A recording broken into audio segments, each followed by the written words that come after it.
राधे राधे प्यारे विद्यार्थियों, अपन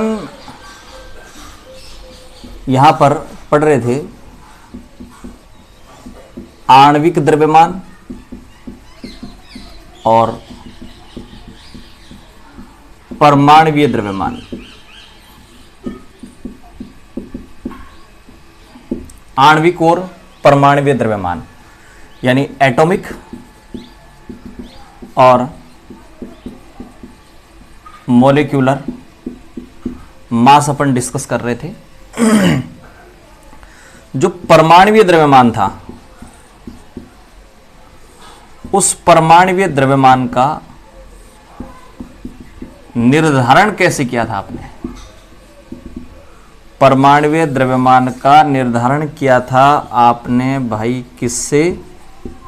ड्यूलोंग पेटिट विधि से। ठीक है। और ये जो ड्यूलोंग पेटिट विधि है, ये ड्यूलोंग पेटिट मेथड है, ये क्या कहता है आपसे? ये कहता है भाई कि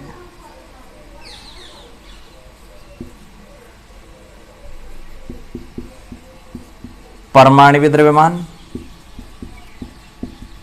और विशिष्ट ऊष्मा, विशिष्ट ऊष्मा क्या होती है आगे पढ़ेंगे अपन, इन दोनों का गुणनफल लगभग 6.4 होता है। परमाणुवीय द्रव्यमान और विशिष्ट ऊष्मा का गुणनफल लगभग 6.4 होता है। अब आपको निकालना परमाणु द्रव्यमान है, तो परमाणु द्रव्यमान निकाल लो। परमाणुवीय द्रव्यमान बराबर क्या हो जाएगा भाई? ये विशिष्ट ऊष्मा गुणे में उधर भाग में चल जाएगी, 6.4 बटा विशिष्ट ऊष्मा। ये आपके पास फार्मूला हो गया क्या निकालने का? परमाणुवीय द्रव्यमान निकालने का फार्मूला हो गया ड्यूलोंग पेटिट मेथड द्वारा। ठीक है। यानी अगर मान लीजिए किसी भी एलिमेंट की आपको विशिष्ट ऊष्मा ज्ञात हो, तो आप उसका परमाणु द्रव्यमान निकाल सकते हैं। 6.4 में उस विशिष्ट ऊष्मा का भाग दे दो, परमाणु द्रव्यमान आप निकाल सकते हैं। ये तो हो गया परमाणुवीय द्रव्यमान का निर्धारण।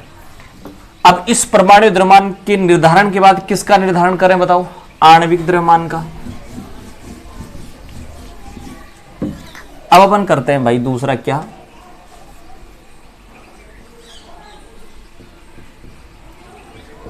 आणविक द्रव्यमान का निर्धारण। पहला ले ले। आणविक द्रव्यमान के निर्धारण में पहला आपके पास है वाष्प दाब,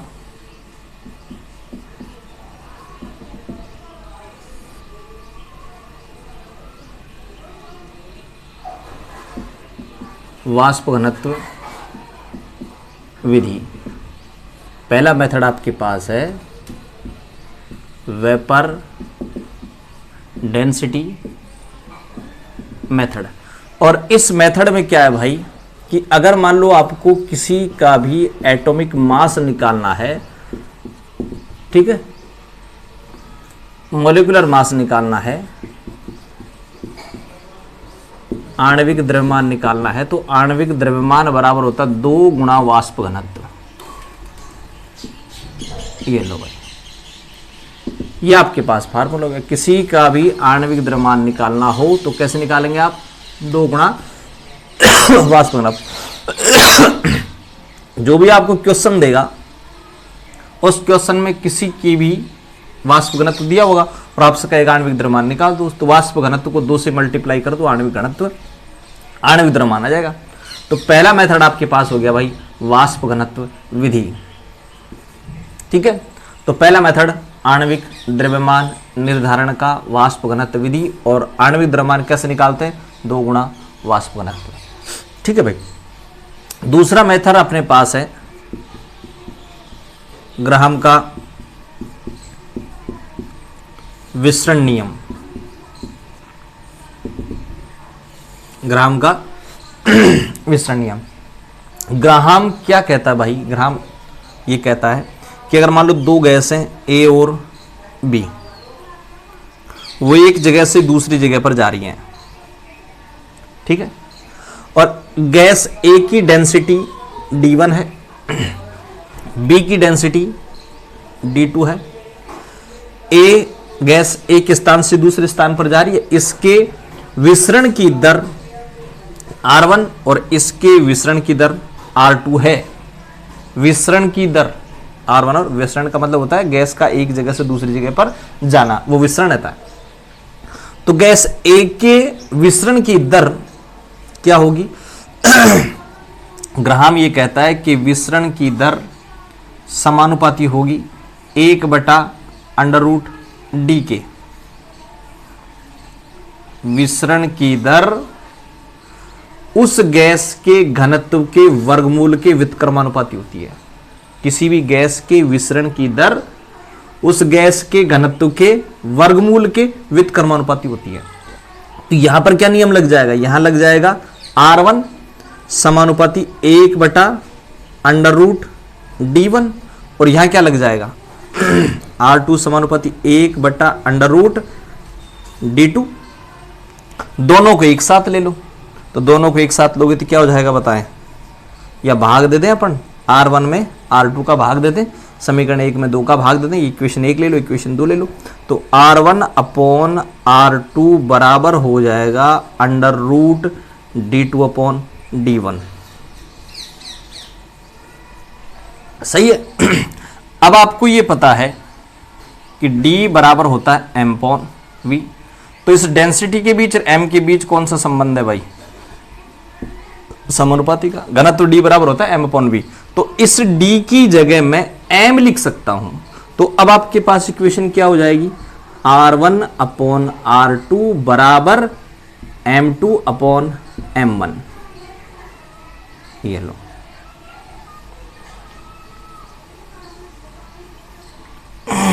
ठीक है। तो दो गैसें अगर आपके पास है, उनके विसरण की दर और ये उनके आणविक द्रव्यमान। तो अगर एक गैस का आणविक द्रव्यमान पता हो तो दूसरी का निकाल सकते हैं, और अगर उनके क्या पता हो? विसरण की दर पता हो।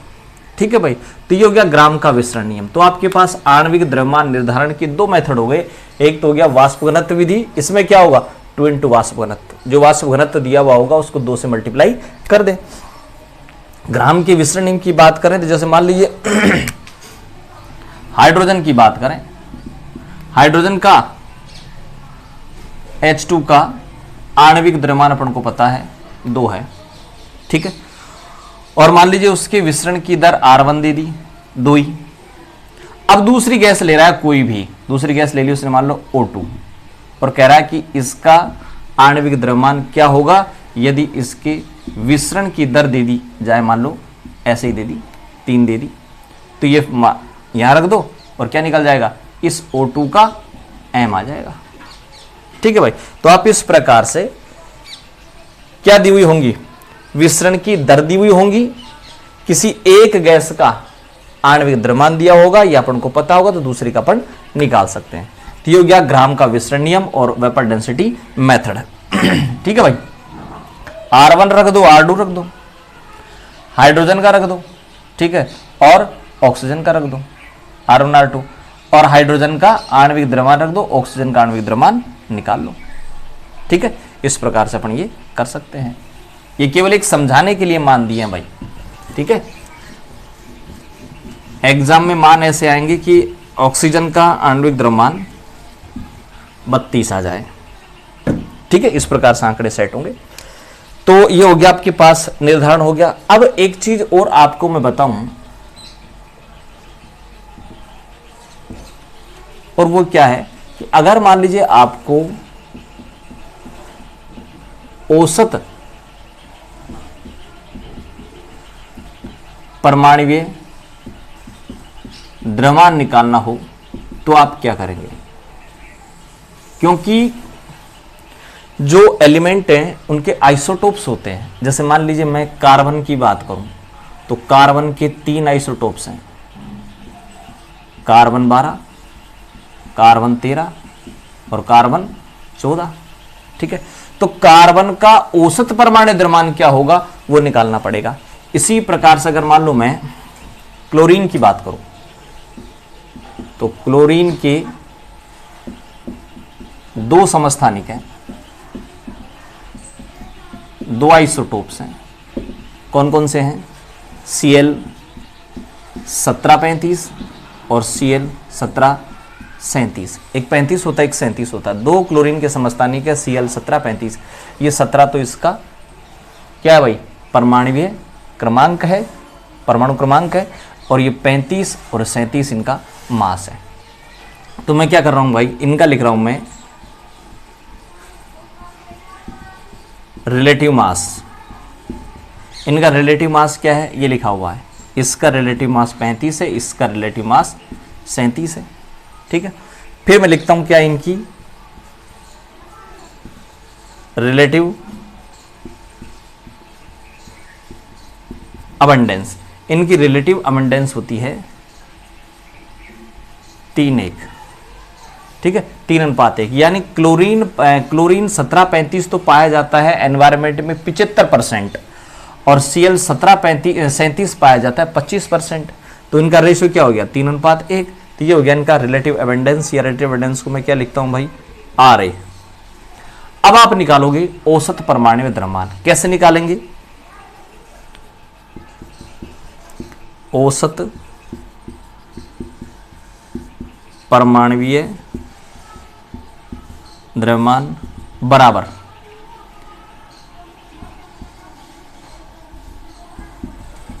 समस्थानिक फर्स्ट का मास इनटू रिलेटिव अबंडेंस।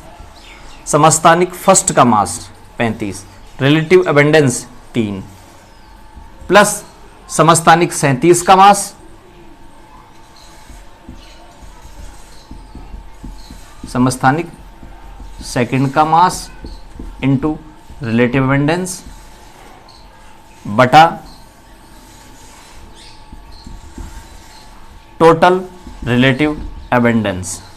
ये रिलेटिव अबंडेंस होती क्या है भाई? रिलेटिव अबंडेंस का मतलब होता है एनवायरनमेंट में कितना परसेंट पाया जाता है।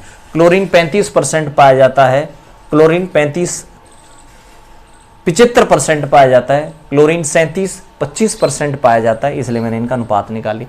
अनुपात नहीं निकालता डायरेक्टली देता ना भाई, यहां जैसे मान लो मैं 75% लिख देता, यहां 25% लिख देता, तब भी आप डायरेक्ट कर लेते, कोई दिक्कत नहीं होती। जैसे मान रखे हैं आप समस्थानिक फर्स्ट का मास 35 गुणा रिलेटिव अबंडेंस 3 प्लस परसेंटेज दी हुई होती तो यहां 75 की जगह, वो 3 की जगह 75 रख देते। समस्थानिक सेकंड का मास 37 गुणा रिलेटिव अबंडेंस 1, और टोटल रिलेटिव अबंडेंस हो जाएगी कितनी?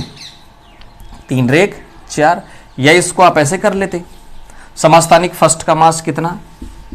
35 गुणा रिलेटिव अबंडेंस कितनी? 75%, 75 प्लस समस्थानिक सेकंड का मास 37 गुणा रिलेटिव अबंडेंस कितनी? 25,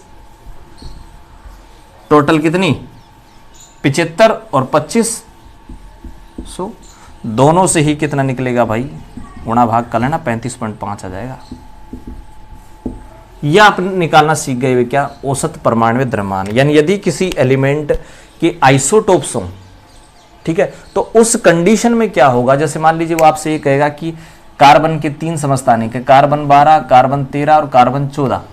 ठीक है, अब ये 12, 13, 14 तो क्या पता आपको? समस्थानिक फर्स्ट का मास, समस्थानिक सेकंड का मास और समस्थानिक थर्ड की मास, तीनों मास पता है। ठीक है, और प्रश्न में आप ये देख लेना कि उनकी रिलेटिव अबंडेंस कितनी है, प्रकृति में उनकी बाहुल्यता कितनी है, वो प्रश्न में दी हुई होगी। ठीक है भाई, तो जो प्रतिशत दी हुई होगी उस प्रतिशत को इन तीनों से गुणा करके 100 से डिवाइड कर देना, क्योंकि टोटल 100 ही आएगी। इस प्रकार आप निकाल सकते हैं क्या? औसत परमाणुवीय द्रव्यमान निकाल सकते हैं भाई। ठीक है,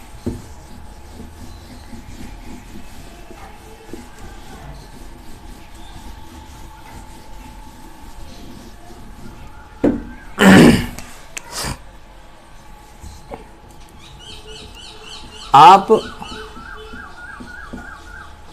आणविक द्रव्यमान निकालते कैसे हैं? तो देखो, आणविक द्रव्यमान निकालने के लिए क्या करते हैं अपन? परमाणुवीय द्रव्यमानों को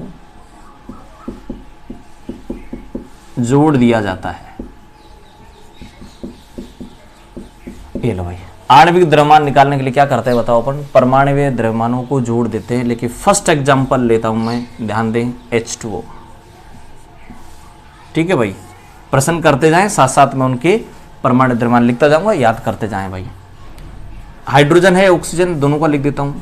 हाइड्रोजन का परमाणु द्रव्यमान होता है 1, ऑक्सीजन का परमाणु द्रव्यमान होता है 16। अब यहां मैं क्या निकाल रहा हूं, इनका आणविक द्रव्यमान। तो इनका आणविक द्रव्यमान क्या होगा भाई, 2 हाइड्रोजन है 2 प्लस 1 ऑक्सीजन है 16, 16 और 2 18। ऐसे ही यहां पर इससे मिलता जुलता दूसरा केस ले लेता हूं मैं, H2S। हाइड्रोजन का आपको पता है 1 और सल्फर का होता है 32। ठीक है भाई, अब आप जोड़ो, 2 हाइड्रोजन है 2 प्लस 1 सल्फर का 32, 2 प्लस 32 34। तो एक का आणविक द्रव्यमान तो आ गया 18, एक का आ गया 34। ठीक है, 2 निकालने आ गए। आणविक द्रव्यमान चल रहा है कि क्या आप आणविक द्रव्यमान कैसे निकालेंगे। ठीक है भाई, आप मोलिक्यूलर मास या आणविक द्रव्यमान निकाल रहे हैं। ठीक है, कैसे निकालेंगे, मैं एक एक एग्जांपल और लेता हूं। एक एग्जांपल लेता हूं, NaCl। NaCl क्या होता है भाई, सोडियम क्लोराइड। इस सोडियम क्लोराइड का निकाला है तो आपको Na का Cl का पता होना चाहिए। Cl का अभी आपने देखा था 35.5 आया था। सोडियम का आप जानते हो 23 होता है, नहीं जानते मैं बता रहा हूं। ठीक है, अब आप NaCl का निकालेंगे तो सोडियम का कितना 23 प्लस क्लोरीन का कितना 35.5, कितना हो जाएगा भाई 0.5 और 5 3 8, 3 2 5, 58.5 आ जाएगा। अब एक चीज और सुने, अगर मान लो मैं इसको ऐसे लिख दूं 58.5 यू लिख सकता हूं या 58.5 ग्राम लिख सकता हूं भाई। ठीक है, दोनों में लिख सकता हूं। अगर 58.5 अगर लिख दिया तो समझ लेना ये एक अणु का है, और अगर 58.5 ग्राम लिख दिया तो समझ लो ये 1 मोल का है। 1 मोल का मतलब 6.023 × 10⁻23 अणुओं का। तो आपको NaCl का मोलिकुलर मास निकालना आ गया। अब इस NaCl के मोलिकुलर मास के बाद अपन बहुत सारे एग्जांपल लेते चलते हैं। देखो मैं ले रहा हूं H2SO4 सल्फ्यूरिक एसिड। ठीक है भाई, तो अपन सल्फ्यूरिक एसिड का क्या निकाल रहे हैं बताए, मोलिकुलर मास निकाल रहे हैं। हाइड्रोजन का आपको पता है 1 होता है, सल्फर का भी आपने देख लिया 32 होता है, ऑक्सीजन का 16 होता है। H2SO4 का निकालेंगे क्या, मोलिकुलर मास। ठीक है भाई, ये मैं बाद में लिखूंगा क्या निकाल रहा हूं मैं। 2 हाइड्रोजन है 2 प्लस सल्फर का 32 प्लस 1 O का 16 होता है भाई, 4 O का कितना हो जाएगा 64। ठीक है, सबको जोड़ दें 98 आ जाएगा। अब आप इसको 98 U भी लिख सकते हैं और इसको 98 ग्राम भी लिख सकते हैं। अगर आपने 98 U लिख दिया तो समझ लेना ये केवल मोलिकुलर मास है, आणविक द्रव्यमान है। और अगर आपने ग्राम में लिख दिया तो ये है ग्राम मोलिकुलर मास, GMM। ठीक है भाई, तो ये जो मोलिकुलर मास है ये तो किसका, फिर दोबारा सुन लें, एक मॉलिक्यूल्स का है, एक मॉलिक्यूल्स का मास है। ठीक है, और ये जो 98 ग्राम लिखा है ये किसका बताएं, ये है 6.022 × 10⁻23 अणुओं का। ठीक है भाई, तो एक अणु का तो होता है कितना 98 U, और 1 मोल अणुओं का होता है कितना 98 ग्राम। जिसको आप बोलेंगे ग्राम मोलिकुलर मास। और अगर 98 यू लिख दिया तो आप इसे बोलेंगे मोलिक्यूलर मास ओनली। ठीक है भाई, सल्फ्यूरिक एसिड का आ गया। सल्फ्यूरिक एसिड के बाद 98 आ गया ना।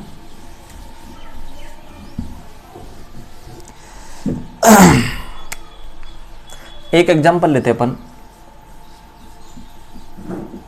ग्लूकोज। ग्लूकोज का मोलिकुलर फॉर्मूला होता है भाई C6H12O6। ठीक है, कार्बन का 12, हाइड्रोजन का 1, ऑक्सीजन का 16। अब यहां पर निकाल रहे हैं इसका मोलिकुलर मास। एक कार्बन का 12 है, 6 का कितना हो जाएगा, 12 6 72, प्लस एक हाइड्रोजन का 1 होता है, 12 हाइड्रोजन का 12, प्लस 1 O का 16, 6 O का 96। ठीक है, सबको जोड़ दें, कितना जाएगा भाई, 180 आ जाएगा। अब वही बात है, इस 180 को भी आप क्या लिख सकते हैं, 180 यू भी लिख सकते हैं और 180 ग्राम भी लिख सकते हैं। तो ये तो केवल क्या है, मोलिकुलर मास है, और ये ग्राम मोलिकुलर मास है भाई। ठीक है, तो आज की वीडियो में अपने क्या पढ़ लिया बताएं, कुछ अणुओं के मोलिकुलर मास निकालना, आणविक द्रव्यमान निकालना। आणविक द्रव्यमान कैसे निकालेंगे, आप परमाणु भारों को जोड़ दो, अणु भर आ जाएगा। तो परमाणु भारों को जोड़ दो, अणु भर आ जाएगा, यानी एटॉमिक वेट को आप जोड़ दो, मोलिकुलर वेट आ जाएगा। ठीक है, कल के वीडियो में इससे आगे अपन पढ़ेंगे। तब तक के लिए नमस्कार भाई।